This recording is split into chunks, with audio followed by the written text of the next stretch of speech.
Well, I guess in the case of safety for Washington, D.C., it'll end when it's safe again. I mean, and Congress may need to get involved here. What do you was define pointed. as safe again? Well, what do you define as an acceptable rate of violence in the city? I think the expectation of the citizens is they don't want to die or get carjacked. I think becomes a very important question. How do we define what safe again means in an American city? Well, I think in Washington, D.C., you're going to have substantial reductions in violence, substantial reductions in murder, substantial reductions in carjackings, and people are generally going to have to feel like they can walk around and not be under threat all the time. Now, some of this could be statistical, some of it could just be what the local residents are telling him about their quality of life. Will it be solved in 30 days? Probably not, but they're already making substantial progress. They've had over 100 arrests since August the 7th when he first brought this up. 43 people were arrested last night. Bad people are being taken off the streets. Illegal weapons are being taken off the streets. So they're already having some success. My advice on this, as a punditry matter, would be, well, let's see where we are at the end of 30 days. How much progress have they made? And then Congressman can make an assessment at that point about whether this is working, and maybe it would help to extend it a little bit. I guess I'm old. So this is like the craziest thing ever. They're now mad that Donald Trump is attacking crime. And here's the dynamic that no one wants to talk about. Overwhelmingly, particularly in DC, the crime is being perpetrated by Black people. And more specifically, young Black people. Even more specifically, young Black males. It's undeniable. That's the real problem. And they have set up a system in DC where there are no real punishments. You can wield a gun, almost, delete someone, you get probation. It is insane. And so, and this is like part of the, so this is part of the problem, okay, that mainstream media, particularly people like Abby Phillips, who was really suffering from Trump derangement syndrome. She is like stage 4, man. It has consumed her entire body. They never address the underlying problem. And if you don't know, it is the Black community is out of control. We now have this, I don't know what you would call it, a group of white people, and I think there's like maybe just family members or whatever, or lifelong friends. They're building this whites only, city in, and I don't know if you call it a city, but a community in Arkansas. You have to be white and Christian. That's the criteria, as I understand it. Now, the whole Christian thing, and you're taking a part of it, okay, don't call it Christian. You exclude anyone for any reason. Don't call it Christian. Call it whatever you want. That's not Christianity. It just isn't. Okay? But I digress. No one wants to really address the real problem. And you got to understand the dynamic if you do. You understand something? As a Democrat, particularly like Abby Phillips, a Black liberal, you have to square everything with the reality. And you can't. By that, I mean this. If you're a Black liberal, you have to be okay with the out of control abortion rate. Just get this. Just in Ohio, 48% of the abortions are performed on Black women. 48%. Now, maybe people think, well, in the white community, it's, 40% is, hey. Yeah, here's the problem. Black people make up 13% of Ohio. 13%.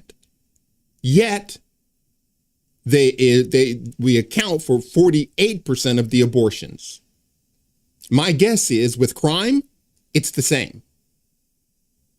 And see, they can't reconcile that. This is what's happening in Washington, D.C. Right now, the United States leads the world in single-parent households. We lead the world.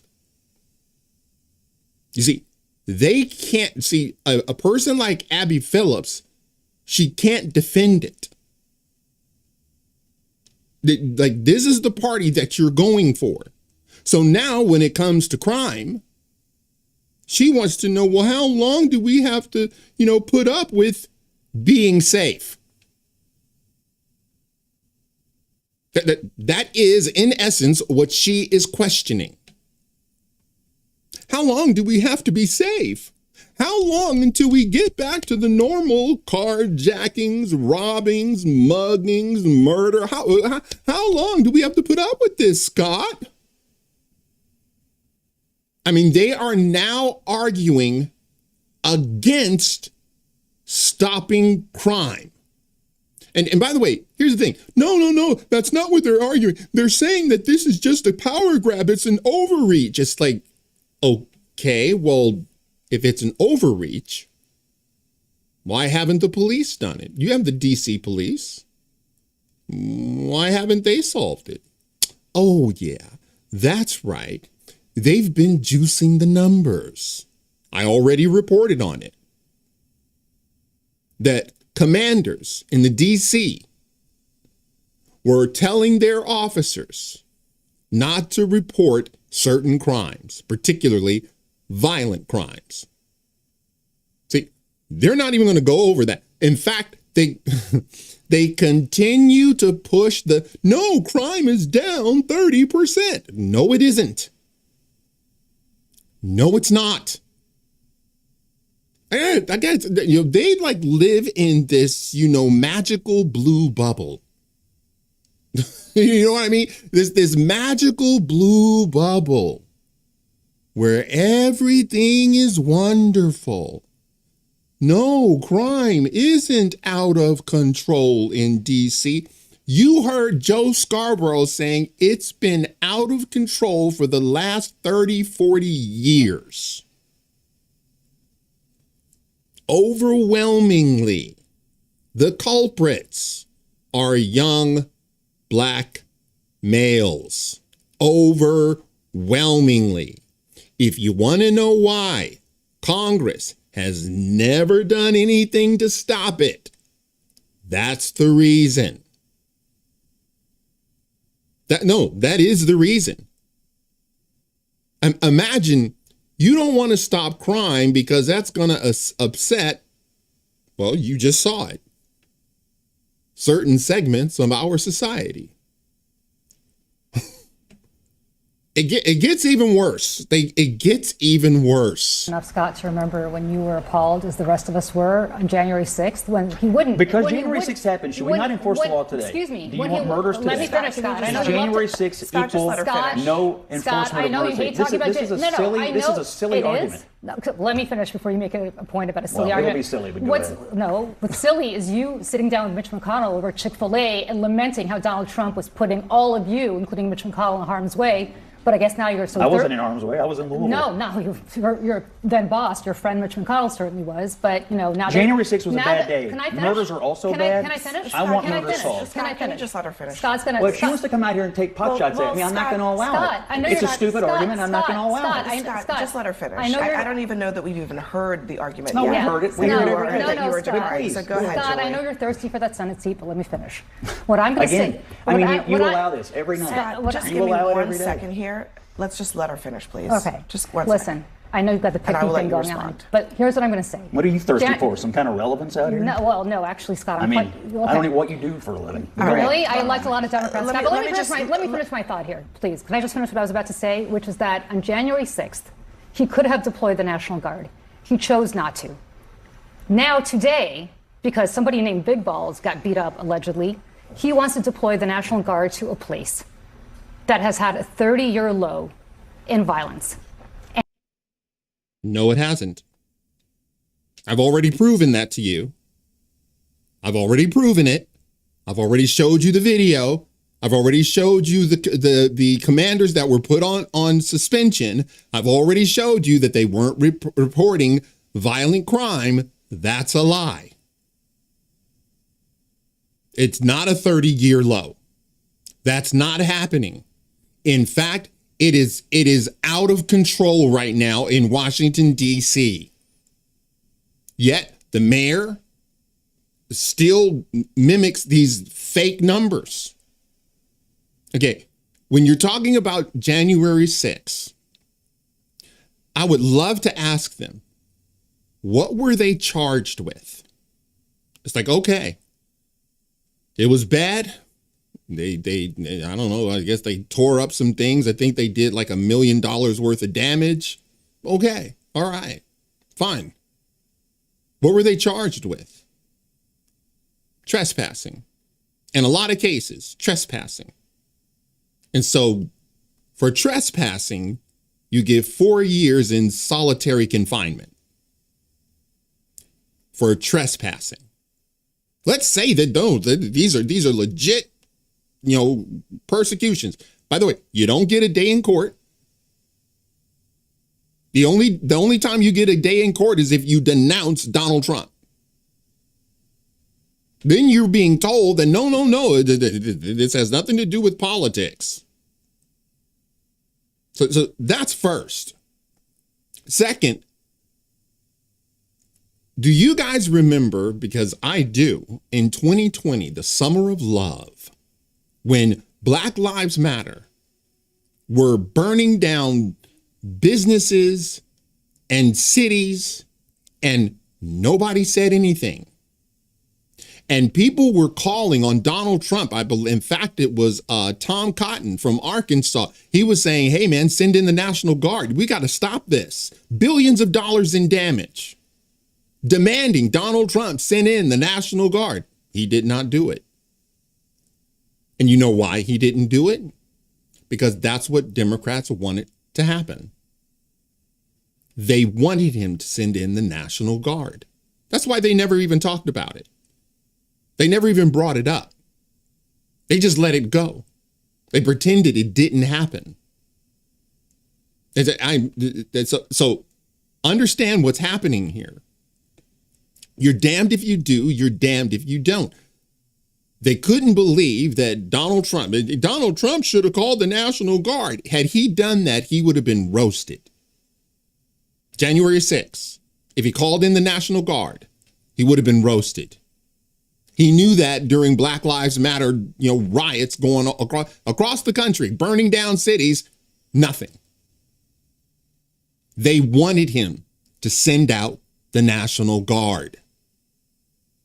Why? So they can call him an authoritarian. That's why they're doing this now. Trust me, as much as they feign outrage, they're not. They're glad he's done this, not because he's going to clean up crime like most liberals in D.C. are. No. They're glad that he's done this because now, like we've always told you, he's an authoritarian, he's a would-be dictator, and here is our proof. He's sending in the National Guard. And here's the real problem. Pelosi blames Trump for National Guard delay, but Sund insists she was the one at fault. By the way, Nancy Pelosi actually said she was the one at fault. Here, if you don't believe me, because apparently, former Capitol Police Chief Stephen Sund is calling out former Speaker of the House Nancy Pelosi, retelling the January 6, 2021 Capitol riot, saying that he personally requested for the deployment of the National Guard days in advance, Pelosi, who served as the House Speaker at the time of the Capitol riots, has long peddled the narrative that the delay in the National Guard being deployed on January 6th was the fault of then President Donald Trump. Quote, Donald Trump delayed deploying the National Guard on January 6th when our Capitol was under violent attack and lives were at stake. Now he's activating the D.C. Guard to distract from his incompetent mishandling of tariffs, health care, education, and immigration, just to name a few blunders, close quote. Pelosi's post comes amid Trump's decision to deploy 800 National Guardsmen to Washington, D.C. for 30 days in an effort to crack down on crime, a move which has garnered criticism from Democrats who say it's a power play. Because, see, it's a power. No, he's just doing it as a power grab. He can't, if he deploys the Guard, it's wrong. If he doesn't deploy the Guard, he's wrong. It's only wrong because it's Donald Trump. But Sund is quick to remind Pelosi that she is at fault for the delay in the National Guard. He had personally requested the Guard days ahead of the certification of the 2020 election results. Ma'am, it is long past the time to be honest with the American people, he wrote in a lengthy post on X. On January 3rd, I requested National Guard assistance, but your sergeant at arms denied it. Under federal law, I was prohibited for calling them in without specific approval. That same day, Carol Corbin at the Pentagon offered National Guard support, but I was forced to decline because I lacked the legal authority. And on the day of the riots, Sund said Pelosi delayed his request to deploy the National Guard for over 70 agonizing minutes. On January 6th, while the Capitol was under attack, and despite my repeated calls for the Sergeant of Arms again denied my urgent request for over 70 agonizing minutes, running it up the chain for your approval. When I needed assistance, it was denied. Yet, when it suited you, you ordered fencing topped with razor wire and surrounded. Last year, the revelation of Pelosi admitting fault in her January 6 riots came to light amid footage released by HBO taken as Pelosi was exiting the Capitol. Get this, quote, "We're calling the National Guard now. They should have been here to start out," Pelosi said in the footage. How many times did members ask, "Are we prepared? Are we prepared?" We've not prepared for the worst. Get this, we will have totally failed. Not Donald Trump, she said. We will have totally failed. And we've got to take some responsibility. Close quote. That was Nancy Pelosi. The reason Donald Trump couldn't call the National Guard is because you just see it right now. If he calls in the National Guard to stop crime, he's wrong. If he called in the National Guard for his riot, he'd be wrong. He was damned if he did, damned if he didn't. He should have called out the National Guard during the Black Lives Matter riots, but he didn't. Now that he's calling out the National Guard to stop crime, he's still wrong. Like you can't win with these people because it's Donald Trump. It's such a travesty. It's unbelievable. And we all know that he's doing this because it's a power grab. He could have done this when this district was actually in danger on January 6th, but he didn't. And I think that's what's so offensive. He talks about backing the blue. He talks about law enforcement. He didn't give a damn, Scott. And you agreed back on January 6th. He didn't give a damn about those police officers and about the safety of people in Washington, D.C. Today, because he wants a power grab, he's doing this despite the fact that every statistic shows that Washington, D.C. has not been safer in the last 30 years. False. Demonstratively false. They're just going to continue to run it. They're just going to continue. This is amazing to me. And by the way, don't tell, well, Stu, maybe they don't know that they haven't seen the report. Oh no, sorry. I do not give them the benefit of the doubt because everyone has seen it. I saw it on Jimmy Dore. How did I see it? I'm nowhere near Washington, D.C. I'm in California. How did I see a report that the D.C. commander was suspended for juicing numbers on violent crime? How did I find out? How is that possible? But these people don't know. These are very, very well paid political, you call them commentators. They're really, content creators. But they don't know. I know. I live in California. I know, but they don't. Ridiculous. That's the How is that point. going to fly? I mean, I don't know if this will ever go to a court. Maybe it will if he tries to get some kind of long-term extension. But how do you go from, 2023, which was not even a high, honestly, historically not a high for DC, but a high in recent history. They're desperate to make sure that you don't know how violent DC is. I mean, they're desperate to push the narrative. No, it's not that bad. This is just a power grab. It's not that bad. Tell that to all the people who fell victim. Once again, let me reiterate. They know who the culprits are. It's one segment of our society. Yeah, and they know it. And they don't want to talk about it because that would be very inconvenient for the Al Sharptons of the world. To now a 30-year low to a few months ago, Donald Trump was saying crime in DC is so much better because of my people. He was saying that. And then go to Congress and say, we need indefinite authority over DC's local police force. How is that going to work? Well, the answer is no for me. He's reassigning hundreds of members of the U.S. military, hundreds of FBI agents. And I'm curious to know what federal law enforcement responsibilities are those agents neglecting in order to perform local police functions in D.C. And I just want to echo my agreement. Donald Trump is probably the greatest champion of lawlessness and disorder in our nation's capital. On the very first day of his presidency, he issued a blanket pardon for 1,500 people who were connected to a violent invasion of the U.S. Capitol, a violent invasion in which law enforcement officers were assaulted with dangerous weapons like fire extinguishers and pepper spray.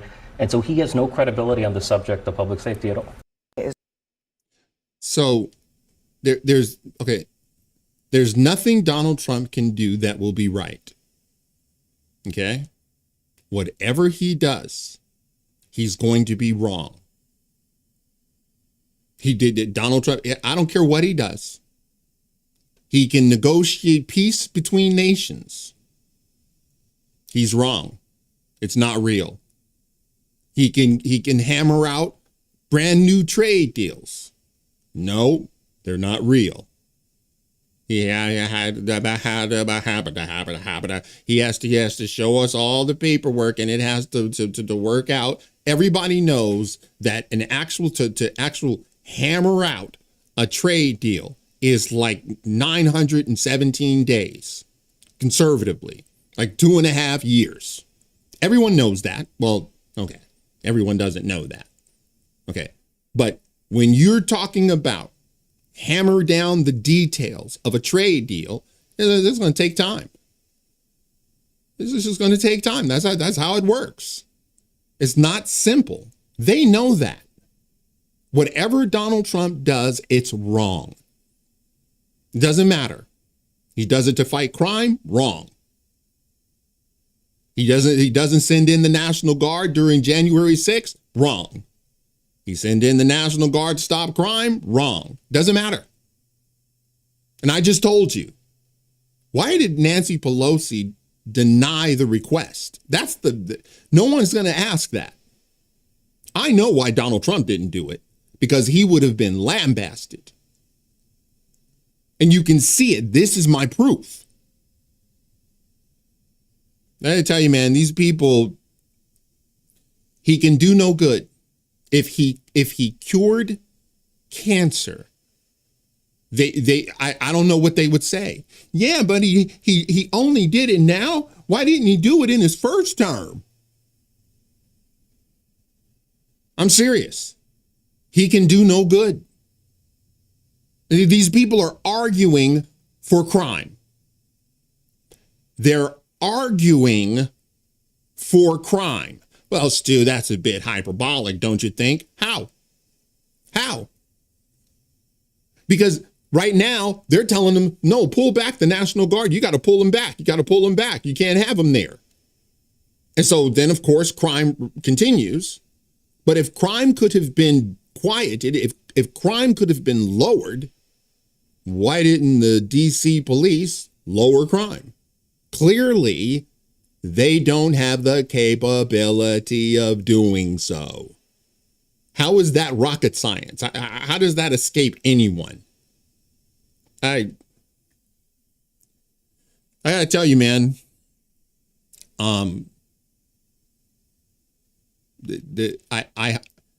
Once everything is safe in DC, and it will be, and it'll probably be remarkable. And everyone is going to feel it. They're going to feel it. I'm talking like 2-3 weeks from now. They're going to be feeling it.